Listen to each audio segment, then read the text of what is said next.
the big daddy in South Africa's Kia range, the Sorento. And this is the top of the range SXL model, which gives you lots and lots of extras. But let's just start at the front end. You can see the typical tiger nose, as Kia like to call it, the very modern trend in grills these days with the shapes and everything. Nice low front end over here. It's a big SUV, but it's pretty low at the front. So it's something one must just remember when you're driving around in the car. You can see you've obviously got LED lights over here. You've got daytime running lights underneath. It's all everything you would very much expect from a car of this type, and a large vehicle in particular. Coming round, of course, the cladding is there on the wheel arches. It runs under the doors. These are all things you really expect. Nice big substantial 18-inch mag, 19-inch mag wheels over here. And they do give you a nice soft cushioned ride, which is what you expect from a larger SUV of this type again. That cushioned, softer ride. It's not a sports car, doesn't pretend to be a sports car. This is family transport for up to 7 people. And that's really what one always wants from a big vehicle like this. You can see the length, long back doors, which will help obviously access to the rear, which we'll check out just now. But if you bring the camera in quickly, you can have a look. The middle row, shall we call it, plenty of legroom, driver's seat, set for myself, but there is comfort access as well. So the seat is actually further back even than when I'm driving. There are 2 USBs in the rear. That's very, very important to take note. There's air conditioning. And in fact, there's a couple of little tricks, which let me just show you. Those buttons that you're seeing on camera right now are to move that front passenger seat out the way. Slide it forward and flip it forward, so you can have limo type seating for the rear seat if you want. And also a very neat little feature over here, just bring the camera back. I said there are 2 USBs in the back. There are actually 4 USBs because there are extra USBs in the side of the seat. So they've kind of duplicated that in a way, I would call it. Just more features for your money. And that's where you can see, being the SXL top of the range model. Bose sound system, speakers in the front and back doors, for example, as well.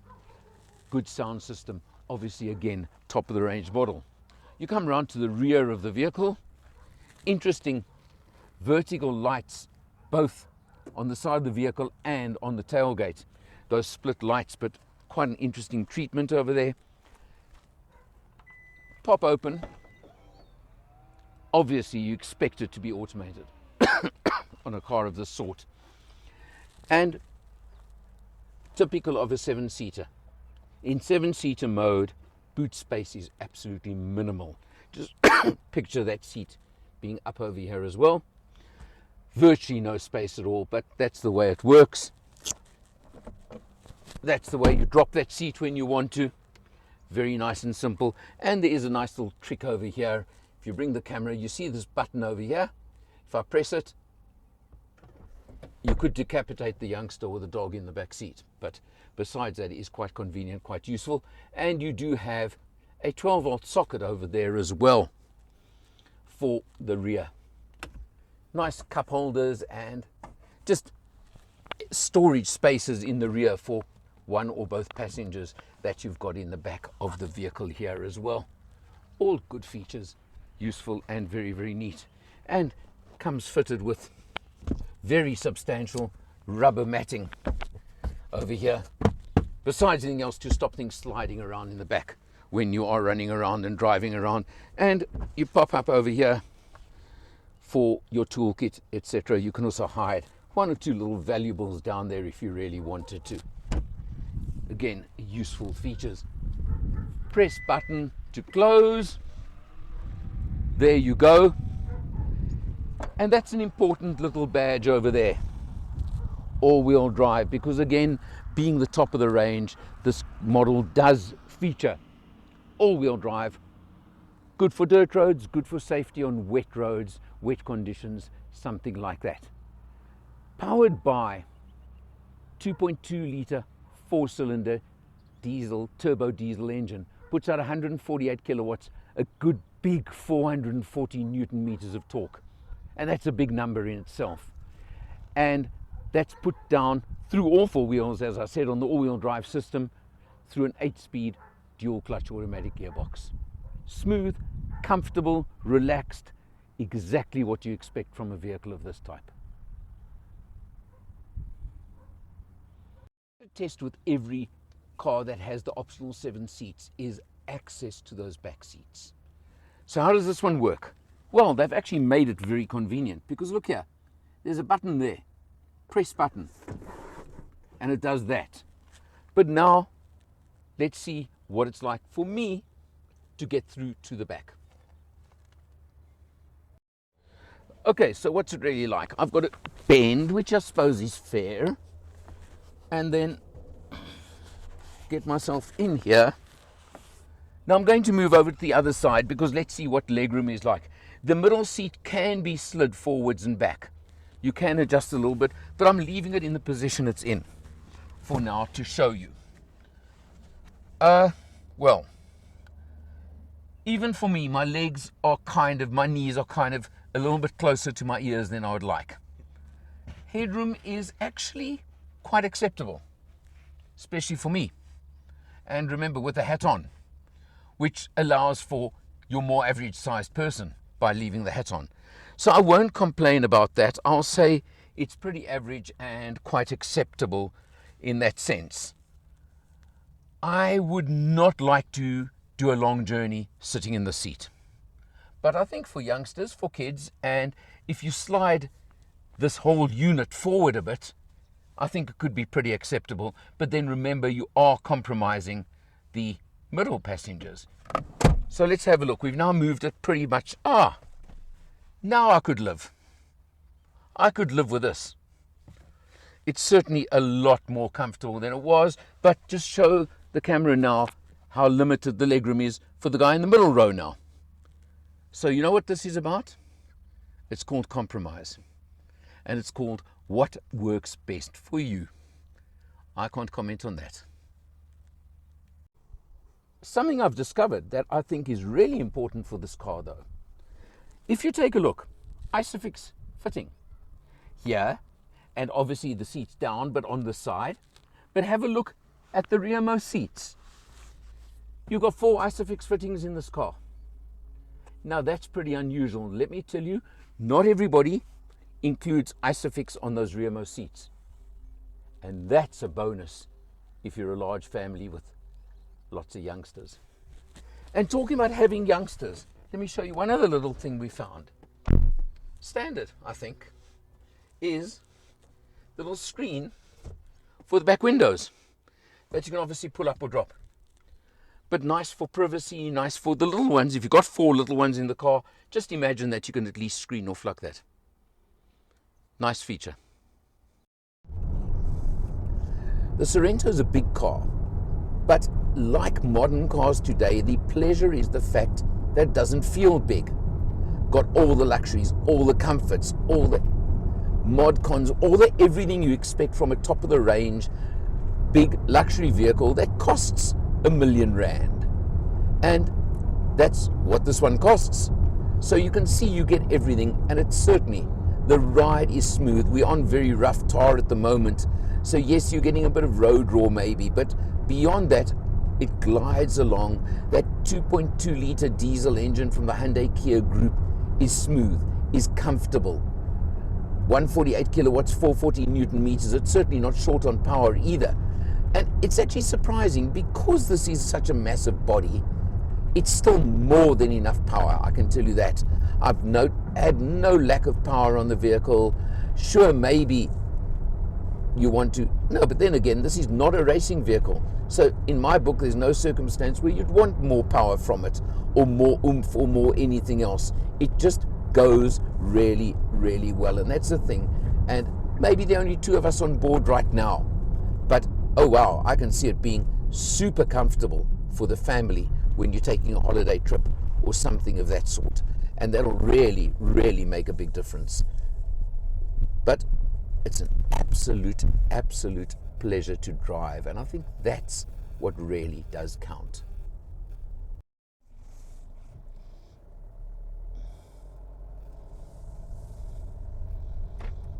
out on the road, it's smooth, it's comfortable. You don't feel the shifts on this gearbox, certainly not in smart mode. And the Hyundai Kia, or the Kia smart mode, means it learns your driving style, it learns how you handle the car, and it learns how to basically adapt the gear shift patterns and algorithms to suit your driving style. And that's what they say the smart mode is all about. You can see we're out in the country near Hartbeespoort, and well, this is a nice bit of highway, but a twisty road I can call it. You can't fling this round like a little sports car, but you can't get 7 people in a sports car. So there's the choice you're going to make, and it's always going to be your choice and trade-off, isn't it? But it certainly does handle nicely. It's smooth, it's comfortable, it's everything you want from a family cruiser that can take the large family, not just any family, but can take up to 7. And that is the difference.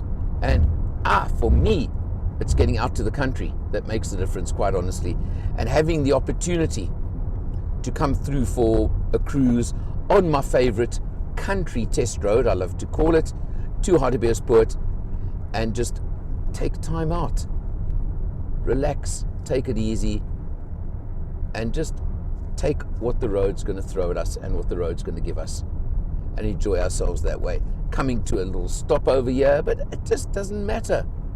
And quite honestly, something else that you can't see right now, but I can tell you, so far, mainly freeway in this country cruise now, I've done 176 kilometers, and in this big, heavy vehicle with a decent size engine, I'm showing 6.7 liters per 100. Wow. Okay, that is an impressive figure, isn't it?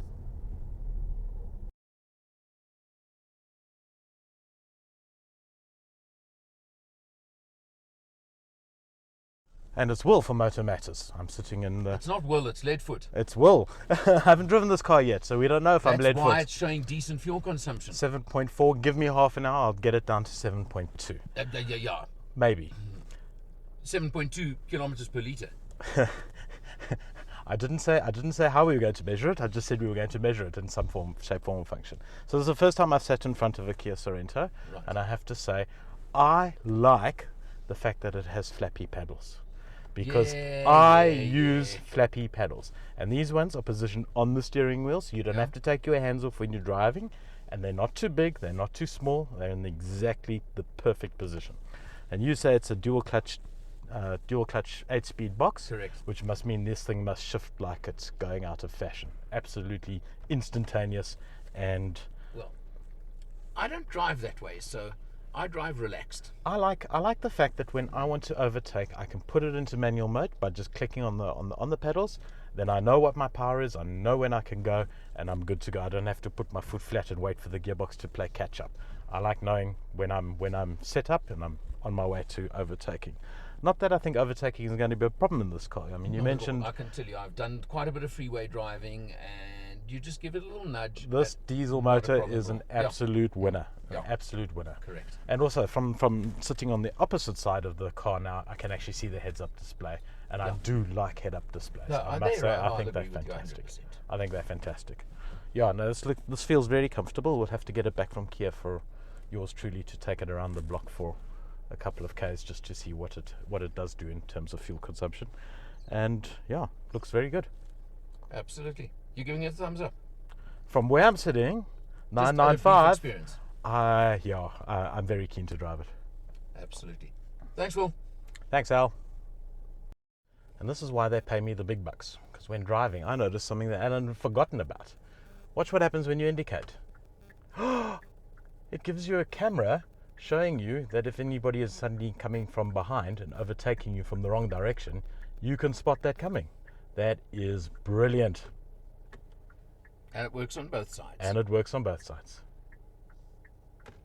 Wow. I'm impressed. Something a bit different on this car. The comfort seating I mentioned operates on the door, not on the ignition or something like that many other brands use. No issue with it, no problem, just different. Let's start off, as I always do, behind the wheel and looking at 610 kilometers done so far in this test. Not a bad bit of mileage, showing 7.4 liters per 100. Now, remembering this is a big vehicle, it's heavy. Okay, we haven't had that many passengers in it. No, we did travel 4 up the other evening, but we haven't done the full load. But I think that's pretty exceptional economy for a vehicle of this sort. And that's what you're really looking for when you're driving these vehicles. So I like that, you know I do, and you can expect that from me, of course.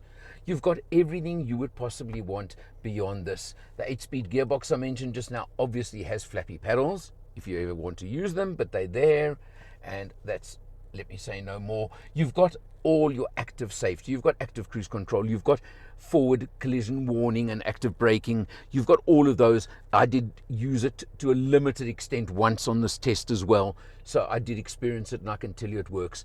Then I'm going to just jump without looking at the screen yet. Let's look over here. You've got the unusual rotary gear shift. Park in the center and simply that way for reverse and that way for drive. Easy enough. But here you've got the drive mode selector that you want. So you've got comfort, eco, and sport, or smart. I've left it in smart. I haven't even touched the others on this test because smart reads your driving style and gives you the most useful and the most economical with enough power, etc. And this car's really got enough power for every circumstance, so I never found an issue with that. Then on the other side over here, you can't really see it very clearly, but you have got, obviously using the all-wheel drive, you've got snow, mud, and sand settings over there as well, if you ever want them or need them, if you're going to take it off-road in any way whatsoever. So you've got all of those, and as I said, you've got all the active safety you would ever want from any vehicle at all. But now let's go obviously to the screen and take a look. You've got this nice big screen which gives you a split system, and I thought that was quite useful as well. But now, for example, if you want full screen, you simply tap it like that and you get full screen, or any way you want. Now, there are 2 things I've got to really complain about on this car, and I'm going to mention them now. The one is I found the navigation a little bit awkward to program, and it was a bit of a pain a couple of times. Didn't really want to do what I asked it to do. And the second thing, and interestingly enough, I spoke to another journo who has had this car very recently. I'm not saying the same car, but the same Sorento. And they said they had the same issue with telephone, where when you've Bluetoothed your phone to the car, it dropped calls, wouldn't make calls, and it just wasn't as efficient a system as I would like to have. I've got to put it as simply as that. Touch disappointing. I think that's the word I've got to use. You've also got a heads-up display in front of the driver as well on the SXL model. So it's a nice feature there. You've got, as you would expect, your climate control system, dual zone, interestingly split vents, for example, lower and upper, etc. Just very nice, very neat, and very well done. And you've got an interesting treatment on the dash over here. It is a plastic, but the sort of triangular effect, it just looks pretty good, and it's repeated even on the doors just in front of the inside door handles. And talking about those, if you have a look at that door pull, can I call it? Again, a friend who traveled with us mentioned how substantial that is and how solid it feels. And it's something that is so flimsy on so many cars these days that it was quite a standout. And I found that pretty interesting. Now, obviously, you've got, let me just show you quickly, you've got reverse cameras, for example, over here. You've got different cameras and different camera systems. You've got front camera, reverse camera, overhead camera, all the different cameras you want. You do have the front camera when you pull away as well, for example. So they're all there. They're all present and correct, shall I put it that way, and work very well. So those are useful and nice ones to have. I'm just going to leave it mentioning it that way. You've obviously got, now, very, very useful to some people, cooling and heating individually for driver and passenger. And look here, up front, another 3 USBs.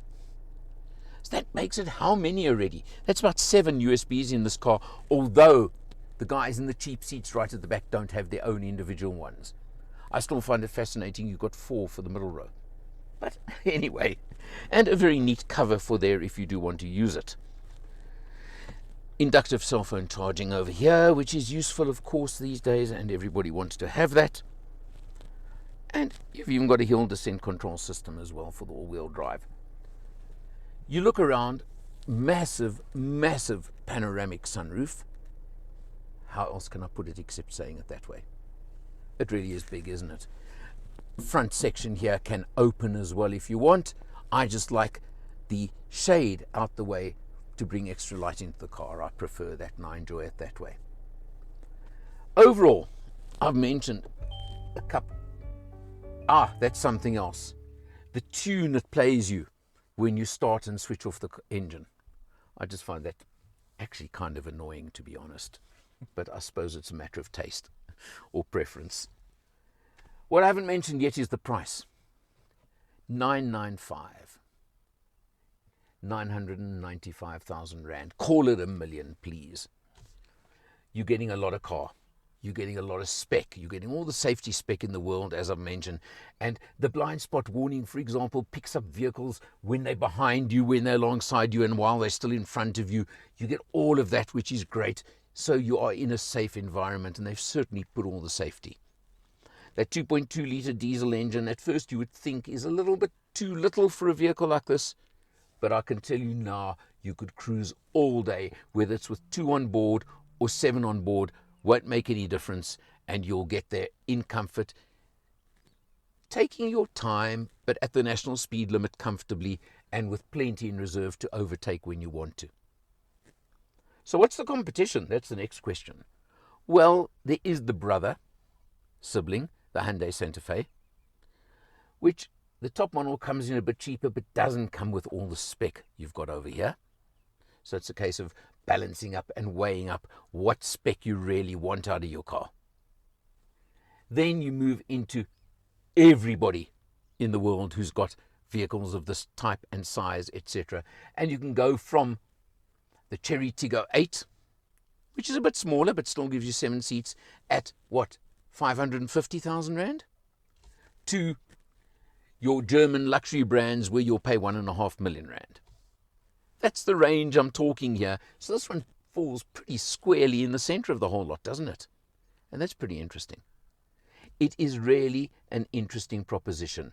My complaints that I've made about it are purely glitches, shall I say, on the infotainment system. I'm sure it's a programming issue, and I'm pretty sure they can fix that very quickly. Other than that, let me tell you, an absolute pleasure. 80-litre fuel tank, by the way, that gives you a range, if you get consumption like I've been getting, of upwards of 900 kilometers on a tank. If you're cruising down to the coast, you'll do over 1,000 kilometers on a tank. And that's useful as well when you are traveling. Overall, very, very interesting option. It's the first time I've driven a Kia Sorento, and I must say, I have enjoyed the experience. Check it out for yourself if you're in this sort of market segment. For Motor Matters, I'm Alan R. I'll see you next time.